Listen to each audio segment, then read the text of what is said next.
Bom, boa tarde a todas e a todos. Para mim é um prazer grande estar aqui hoje, qual agradeço a Clementina Alves, a doutora Clementina, pelo gentil convite.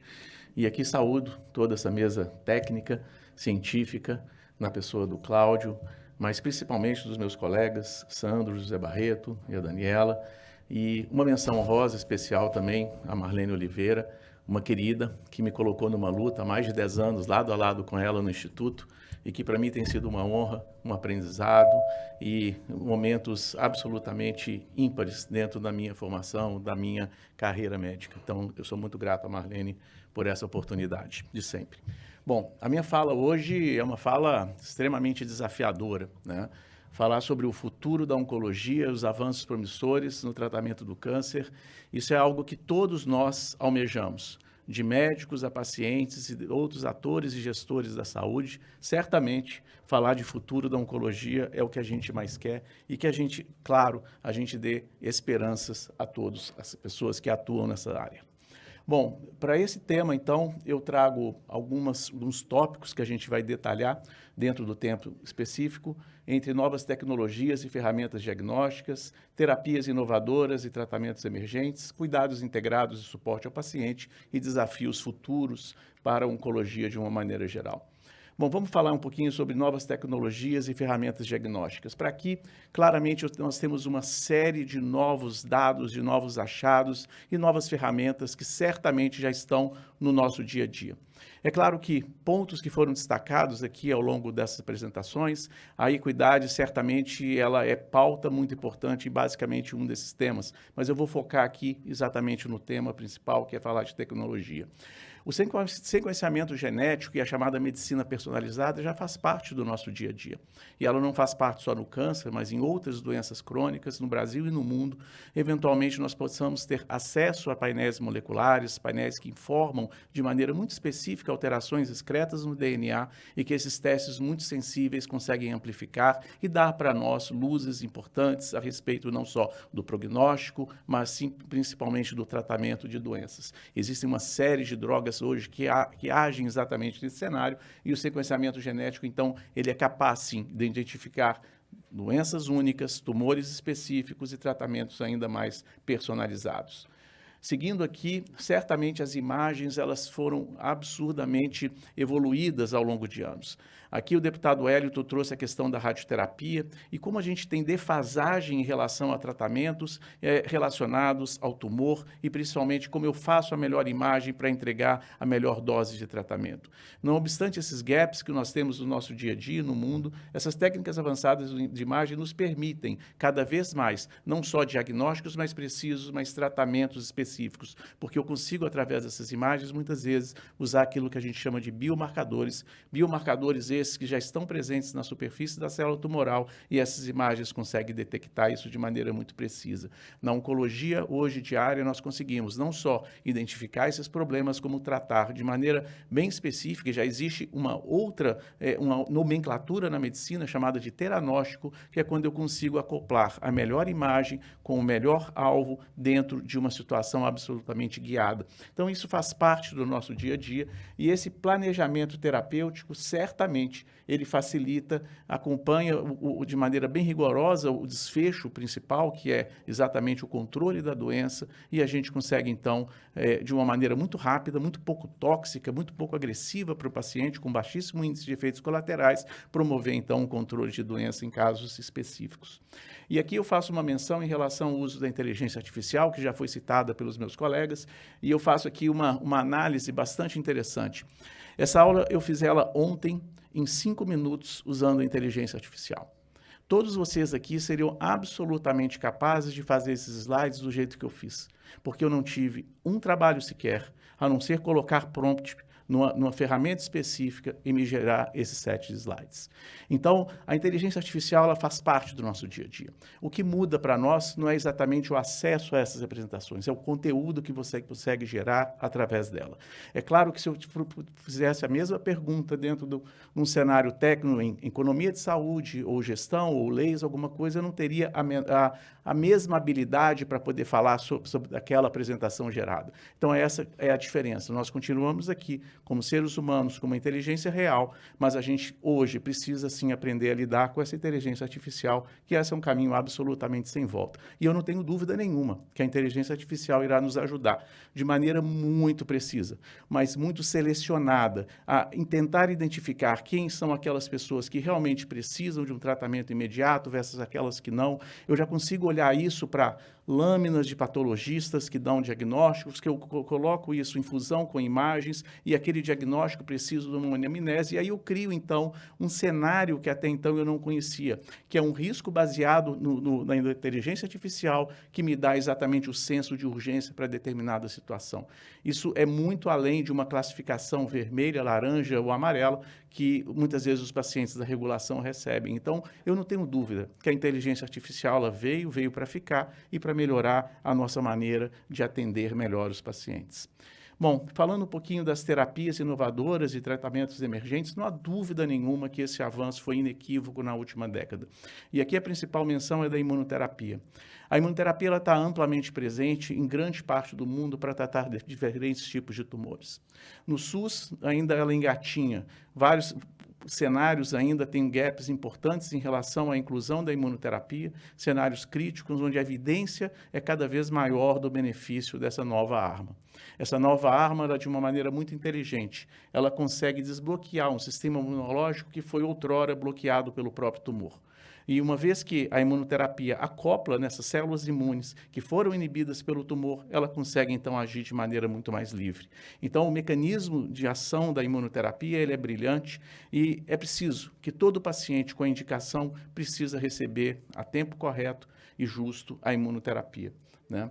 Outra, sem dúvida nenhuma, que as terapias alvomoleculares elas vêm alcançando cada vez mais um terreno maior. Aqui eu faço menção não só aos anticorpos monoclonais, por exemplo, para o câncer de mama, que já foi citado aqui para a Marlene, uma doença específica, HER2 positivo, que certamente a terapia-alvo ela mudou o cenário, a história natural dessa doença. Mas existem inúmeros exemplos, existem dezenas de tipos diferentes de tumores que hoje são passíveis de serem tratados como droga-alvo.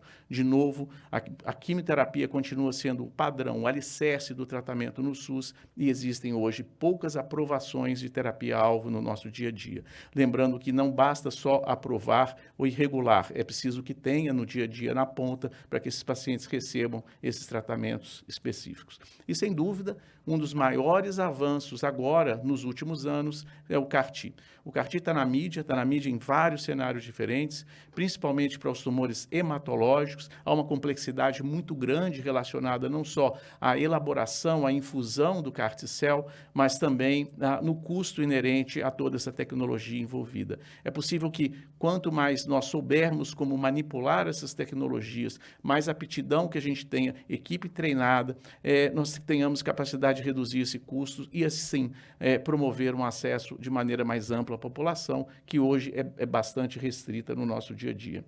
E, por último, mas não menos importante, falar dos cuidados integrados à saúde. A abordagem multidisciplinar no tratamento do câncer ela é, talvez, a peça mais importante de ligação entre o cuidado, a atenção oncológica médica e a atenção que o paciente precisa receber no dia a dia. Então, foi falado aqui também da importância da escuta ativa, da importância do cuidado, da importância de olhar e estar na posição do outro para que a gente possa, então, entender a importância de cuidados paliativos. Cuidados paliativos não deve ser visto pelo gestor de saúde como um custo, como um centro de custo, mas sim como algo absolutamente necessário, como um cuidado abrangente, que sem ele não é completo na formação da linha de cuidado. Então, o tratamento centrado no paciente, olhando as necessidades e o bem-estar de cada um deles, é parte do processo terapêutico, a gente não pode nunca se esquecer disso, né? Então, o objetivo dos cuidados paliativos é aliviar sintomas, proporcionar conforto ao paciente, é melhorar a qualidade de vida, e tudo isso é absolutamente essencial para o suporte integral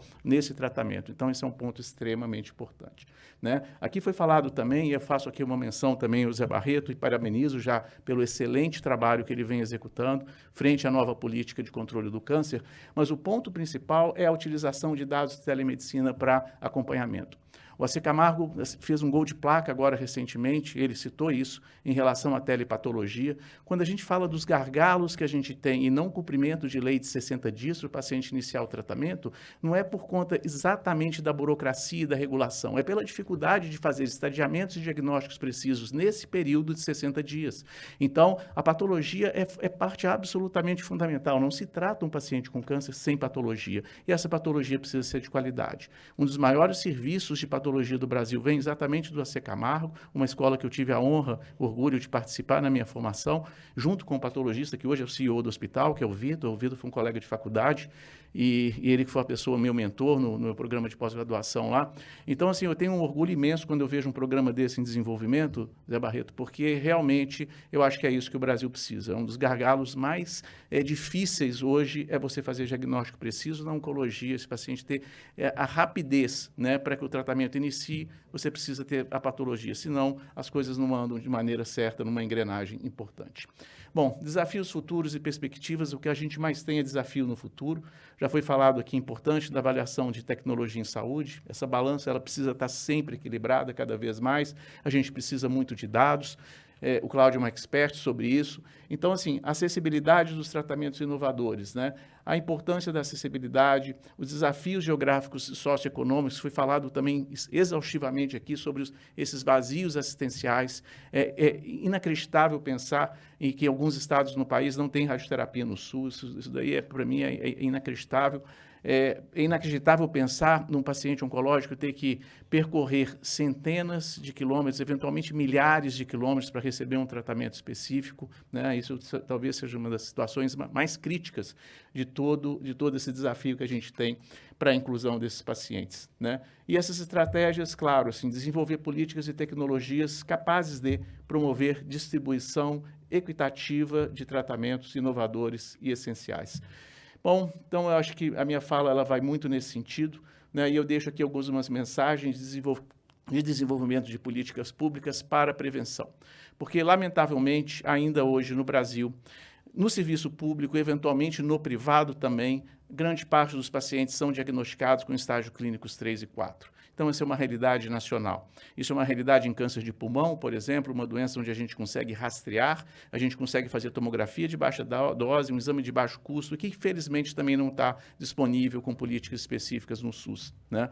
Então, incentiva a prevenção sempre. Nós precisamos tentar prevenir ou minimizar esse impacto do câncer, fazendo diagnósticos precoces, né? O acesso ao cuidado, garantindo acesso igualitário a cuidados médicos, é fundamental para a gente reduzir o impacto do câncer na sociedade, né? E aqui, para finalizar, o potencial da pesquisa clínica no país. Nós ainda somos um país que tem aí uma posição muito baixa em relação à inclusão de pacientes no mundo. Isso porque há barreiras culturais, barreiras demográficas, barreiras de gestão, barreiras de pessoas capazes de, do ponto de vista técnico-científico, criar um centro de pesquisa. Então, isso é absolutamente importante. O Zé Barreto aqui, que é uma pessoa da pesquisa, que veio da Unicamp, eu deixo aqui também um pedido para que esse trabalho da pesquisa clínica ele aconteça paralelamente em tudo aquilo que se vem desenvolvendo na assistência aos pacientes. É fundamental capacitar esses centros de pesquisa no interior do país, nas capitais, para que parte desses pacientes eles possam ser drenados para as pesquisas clínicas. E o objetivo não é aquela menção, muitas vezes jocosa, que nós temos de falar que isso é cobaia, não é isso, é através da pesquisa clínica que a gente desenvolve produtos de qualidade, produtos que vêm no mercado e que principalmente provê acesso a pacientes que têm doenças muitas vezes desassistidas por aqueles sistemas. Então, é importantíssimo falar sobre pesquisa clínica. Último slide, então, concluindo, sem dúvida nenhuma, que os avanços tecnológicos em oncologia são absolutamente revolucionários. E a oncologia é uma das áreas da medicina com maior impacto em termos de desenvolvimento de tecnologias, eu não tenho dúvida disso. Mas isso tudo não basta, porque a gente precisa ter cuidado integrado ao paciente. Para isso, eu preciso, então, combinar inúmeras abordagens que levam, então, ao suporte completo e o melhor tratamento e o melhor balanço entre custo e efetividade. E isso, então, leva, consequentemente, esperança e melhoria de vida, e esse talvez seja o nosso principal desafio ainda para percorrer nesse século. Muito obrigado pela oportunidade de todos vocês.